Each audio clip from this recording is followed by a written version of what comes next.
हरे कृष्ण। आपको पता है श्री कृष्ण कितने दयालु हैं? इतने दयालु हैं वो कि हम सब उनका अंदाजा भी नहीं लगा सकते। और पता नहीं हम सब कब उनकी ओर मुड़कर देखेंगे, कब उनकी भक्ति प्राप्त कर पाएंगे। ये मनुष्य जन्म अति दुर्लभ है। अनंत कोटि जन्मों के बाद हमारा मनुष्य जन्म होता है ताकि हम सभी भगवत प्राप्ति कर सकें। और भगवत प्राप्ति के अलावा क्या कुछ नहीं कर लेते। जरा विचार करके देखिए, भगवान श्री कृष्ण कितने दयालु हैं। वे हमें कभी नहीं भूलते, कभी नहीं भूलते। और हम कभी उनको याद भी नहीं करते। भगवान श्री कृष्ण कहते हैं, अगर तुम मेरी ओर अगर एक कदम भी बढ़ाओगे, भगवान इस बात का दावा करते हैं कि वो आपकी तरफ 10 कदम जरूर बढ़ाएंगे। लेकिन शर्त यही है कि सबसे पहले हम सभी को उनकी तरफ एक कदम जरूर बढ़ाना है। और कैसे बढ़ाना है, इसके लिए तो जानकारी लेना पड़ेगा। जानकारी कहाँ से? तो सबसे पहले तो हम सभी को भगवत गीता पढ़ना चाहिए। जब तक हम सभी भगवत गीता नहीं पढ़ेंगे तब तक हमें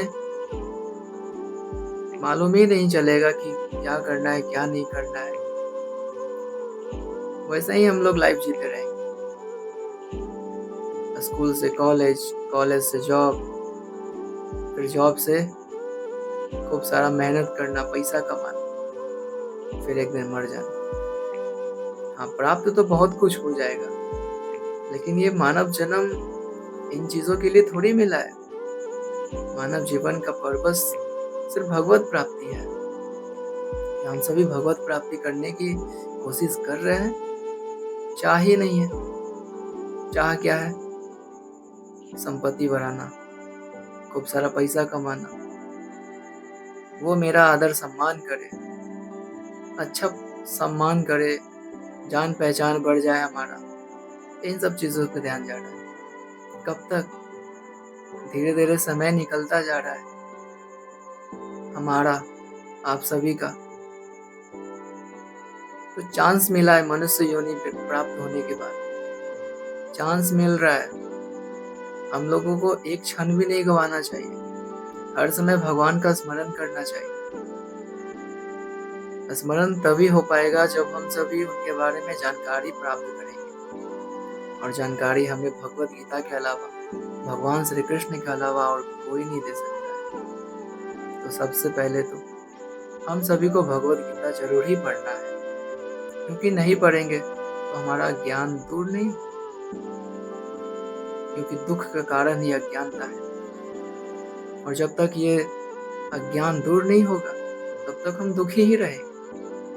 और जैसे ही हमें ज्ञान वाली रोशनी मिल जाएगी तब हम सुखी हो जाएंगे, 100% सुखी हो जाएंगे। जिन चीज़ों के लिए हम आज तरस रहे हैं, तड़प रहे हैं, जिस आनंद की खोज कर रहे हैं, वो सब तुच्छ मात्र है। असली आनंद तो भक्ति में है। भगवान श्री कृष्ण भगवत गीता में बता रहे हैं, भक्ति को ही सबसे सर्वोच्च बता रहे हैं, श्रेष्ठ बता रहे हैं।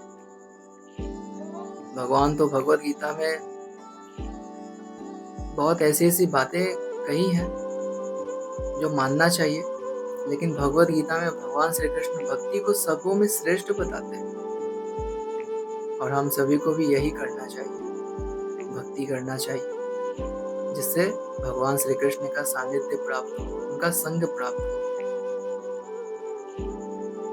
और अंत समय में भगवान का धाम वापस जा सके।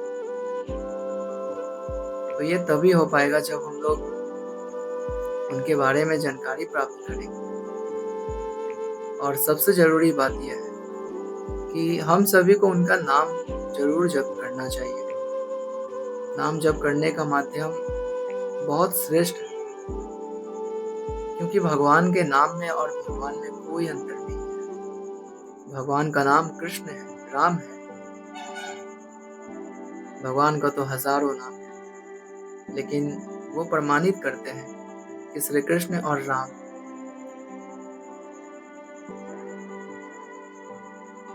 तो मैं आप सभी से अनुरोध करूंगा कि आप ज़्यादा से ज़्यादा माला भी करें, माला जप करें। हरे कृष्ण कृष्ण कृष्ण हरे राम राम राम हरे हरे का जप जरूर करें। ज़्यादा नहीं करें पर 2-3 माला जरूर करें। ऐसे तो शास्त्र में 24 घंटा बोला गया है करने के, लेकिन हमारे गुरु महाराज इस्कॉन के फाउंडर हमारे आचार्य गुरु महाराज जगत गुरु श्रील प्रभुपाद बताते हैं कि कम से कम 16 माला ही करें, 16 माला जप करें। और वो कहते हैं 4 रेगुलेटरी प्रिंसिपल्स को फॉलो करें, 4 नियम का पालन करें। नॉनवेज नहीं खाए, लहसुन प्याज नहीं खाए, कोई किसी प्रकार का नशा नहीं करे, अवैध संबंध ना रखे किसी के साथ, 4 रेगुलेटरी प्रिंसिपल फॉलो करें, दृढ़ता से फॉलो करें। ये हमारे आचार्य बताते हैं। और भगवद गीता अगर किन्हीं को समझ में ना आए तो श्रील प्रभुपाद ही अपने तात्पर्य में और अच्छे से उसको एक्सप्लेन कर रहे हैं। तो कृपया आप सभी भगवद गीता जरूर पढ़ें और माला करें और ये 4 नियम का पालन जरूर करें। मैं अभी के लिए ज़्यादा कुछ नहीं बोलूँगा, बस मैं आपसे रिक्वेस्ट जरूर करूँगा कि कृपया कर आप सभी माला करें, ज़्यादा से ज़्यादा भगवान का नाम जप करें, भगवद गीता पढ़ें, भगवान के बारे में जानकारी प्राप्त करें, क्योंकि मानव देह अति दुर्लभ है, बहुत सौभाग्य से प्राप्त होता है मानव। इसे फालतू चीज़ों में बर्बाद करने से कोई फायदा नहीं है। कृपया माला जप जरूर करें। हरे कृष्ण।